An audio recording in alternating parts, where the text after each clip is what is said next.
तुम्हें कितनी बार बताया है मेरे तैयार होने से पहले मेरा नाश्ता तैयार हो जाना चाहिए। शादी के 25 सालों बाद भी मुझे क्यों बार बार एक ही बात बतानी पड़ती है। लता, तुम्हें क्या है, तुम तो आराम से घर पर रहोगी, मुझे काम पर जाना पड़ता है। तुम हो कि हमेशा बेवकूफ़ों जैसी हरकत करती रहती हो। अगर तुम यह जानबूझकर करती हो तो याद रखना, मुझसे बुरा कोई नहीं होगा। आज भी प्रशांत का पारा चढ़ा हुआ था। इन कटु शब्दों में अपना गुस्सा उतारते हुए, गीला तौलिया कुर्सी पर फेंकते हुए प्रशांत गुस्से से लता की तरफ देखने लगा।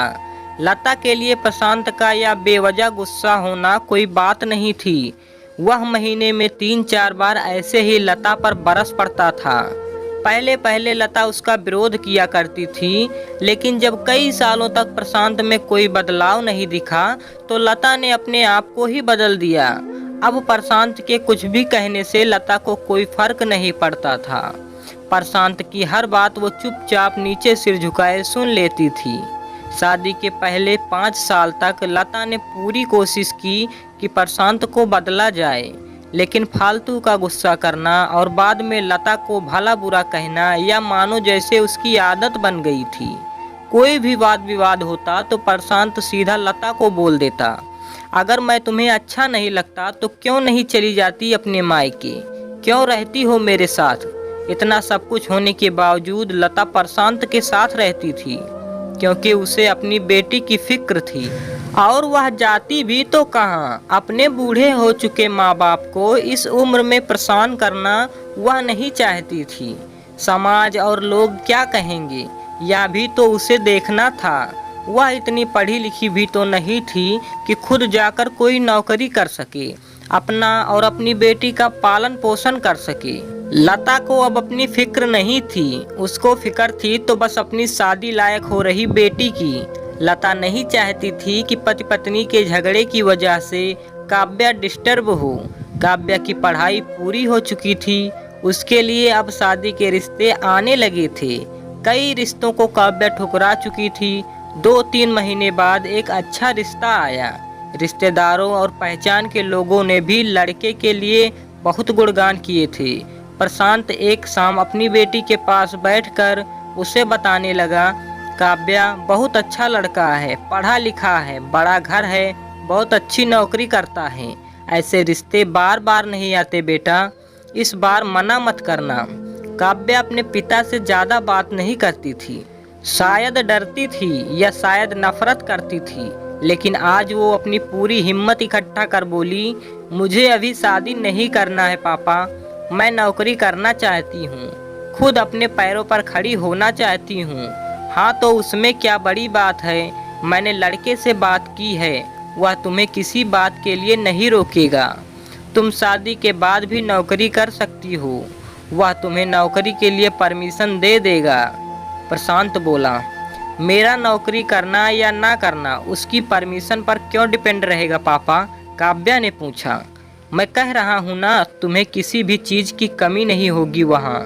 ऐसे रिश्ते बार बार नहीं आते, इसे ठुकरा मत, बहुत खुश रहोगी तुम वहाँ पर। प्रशांत बोला, पापा क्या मैं उतनी ही खुश रहूँगी जितनी मम्मी इस घर में खुश हैं। काव्या ने तंज कसते हुए कहा, आज तुम्हारी जबान कुछ ज़्यादा नहीं चल रही।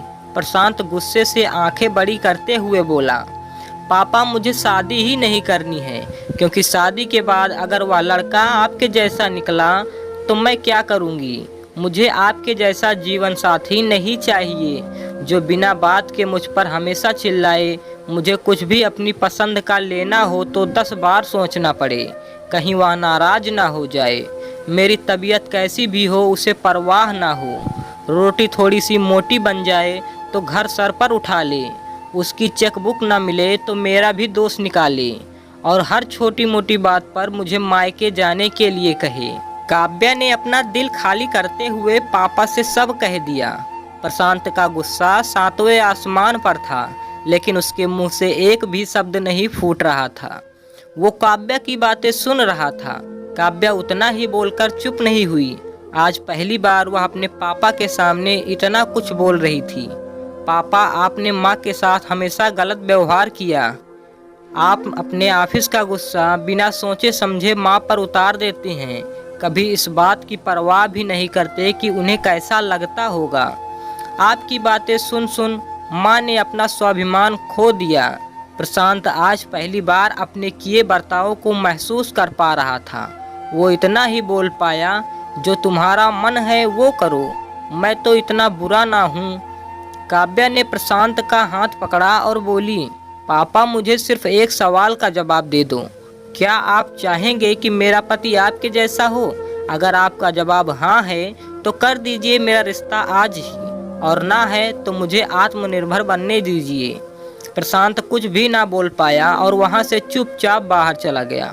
आज उसे लता के सामने जाने में शर्म आ रही थी। चलते चलते उसकी आंखों से आंसू बह रहे थे। प्रशांत ने आज से अपने आप को बदलने का निश्चय किया। अगले दिन से लता ने अपने पति में काफ़ी बदलाव देखा। वह सोचने लगी कि जो हिम्मत काव्या ने दिखाई है, वह हिम्मत अगर मैं पहले ही दिखा देती तो शायद आज परिस्थिति कुछ और होती। अब काव्या पढ़ लिख कर अच्छी नौकरी करने लगी थी और 3 साल बाद उसके लिए एक अच्छा रिश्ता आया। और उसकी विदाई पर प्रशांत बोला, बेटा तू हमेशा खुश रहेगी, क्योंकि तेरा पति तेरे बाप जैसा नहीं है। प्रशांत की यह बात सुनकर लता और काव्या की आंखों से आंसू बहने लगी। दोस्तों, हमारे समाज में औरतों को भले ही देवी का दर्जा दिया जाता है, लेकिन वह स्वतंत्रता नहीं दी जाती जो उन्हें देनी चाहिए। उन्हें बचपन से ही बताया जाता है कि वह पराया धन है। स्कूल से आने में देर हो जाए तो पिटाई मिलती है। मोबाइल पर बातें करते हुए दिख जाए या खिड़की से झांकते हुए दिख जाए तो शक किया जाता है। माँ बाप का घर तुम्हारा नहीं है, पति का घर ही तुम्हारा घर है। जीवन भर यह बातें बता बता कर उन्हें ससुराल भेज दिया जाता है, और एक दिन किसी छोटे मोटे झगड़े में ससुराल वाले से उन्हें सुनना पड़ता है कि इस घर को छोड़ दो और मायके चली जाओ। अब आप ही बताओ दोस्तों, ऐसी स्त्रियों का सच्चा घर कौन सा है?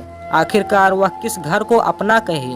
दोस्तों, अगर हमारी वीडियो आपको ज़रा सा भी अच्छी लगी हो तो प्लीज़ वीडियो को एक लाइक करके चैनल को सब्सक्राइब कर देना और इसे ज़्यादा से ज़्यादा शेयर करना। धन्यवाद।